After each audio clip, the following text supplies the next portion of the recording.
Molimo.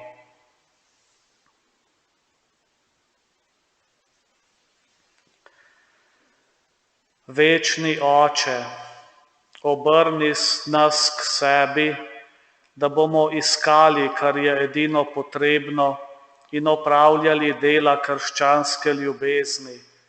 Tako te bomo najlepše častili po našem Gospodu Jezusu Kristusu, tvojem Sinu, ki s teboj v občestvu Svetega Duha živi in kraljuje vekomaj.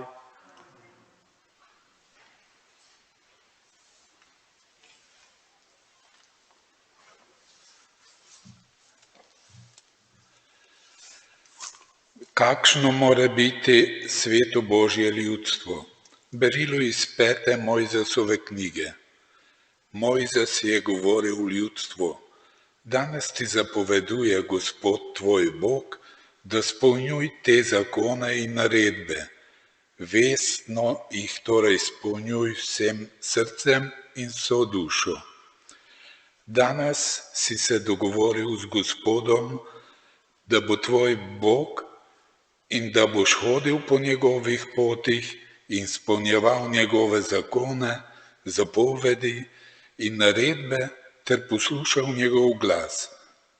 Gospod pa se je danes dogovoril s teboj, da boš njegovo lastninsko ljudstvo, kakor ti je obljubil, in da boš spolnjeval vse njegove zapovedi, da te povzdigne v hvalo, čast in slavo, visoko nad vse narode, ki jih je ustvaril, da boš sveto ljudstvo Gospodu, svojemu Bogu, kakor je govoril.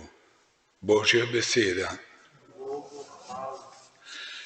Blagor njim, ki hodijo v Gospodovi postavi.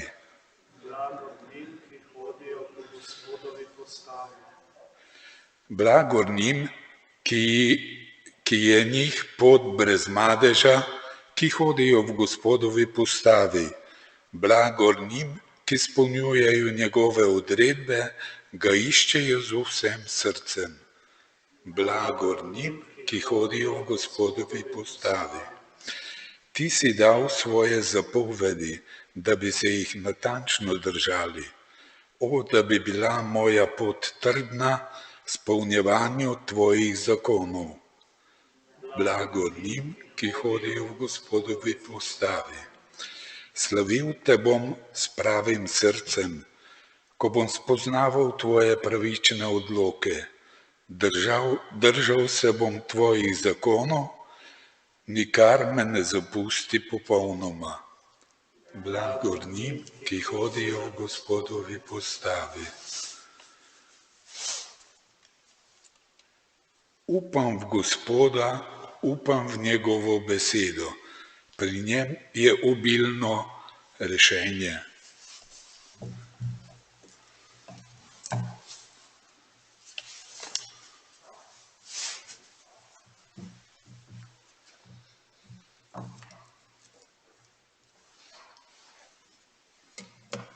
Gospod z vami. Iz svetega Evangelija po Mateju. Tisti čas je rekel Jezus svojim učencem: slišali ste, da je bilo rečeno, ljubi svojega bližnjega in sovraži svojega sovražnika. Jaz pa vam pravim, ljubite svoje sovražnike in molite za tiste, ki vas preganjajo, da boste otroci vašega Očeta, ki je v nebesih. Zakaj on veleva svojemu soncu, da vzhaja med hudobnimi in dobrimi, ter pošilja dež pravičnim in krivičnim. Če namreč ljubite tiste, ki vas ljubijo, kakšno zasluženje imate? Ali ne delajo tega tudi cestninarji? In če pozdravljate le svoje brate, kaj delate posebnega? Ali ne delajo tega tudi pogani? Bodite torej popolni, kakor je popoln vaš nebeški Oče. To je Kristusov Evangelij.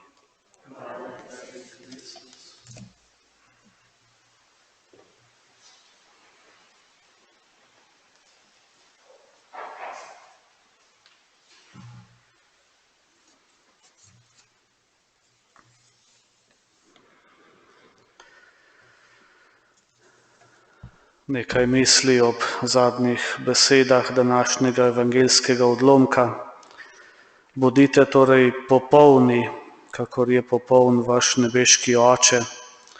Razmišljanje je iz knjižice Beseda med nami. Ključ ljubezni do drugih, zlasti tistih, ki nam niso pri srcu, je, da jih vidimo z Jezusovimi očmi. Jezus se ne ukvarja z nepopolnostmi, ki nam zameglijo pogled. Raje v ljudeh vidi biser, tako dragocen, da bi dal življenje zanj. Ti ljudje so nebrušeni diamanti, predano jih ljubi in jim pomaga, da bi ga spustili blizu. Drugače povedano, Jezus jih vidi natanko tako, kot vidi nas. Bog ljubi vse, ne zato, ker si zaslužimo, ampak ker je Bog. Bog pa je ljubezen in ker je v nas Kristus, se lahko naučimo enako ljubiti. Evangeliji so polni zgodb o Jezusu, ki je gledal onkraj grehov ljudi.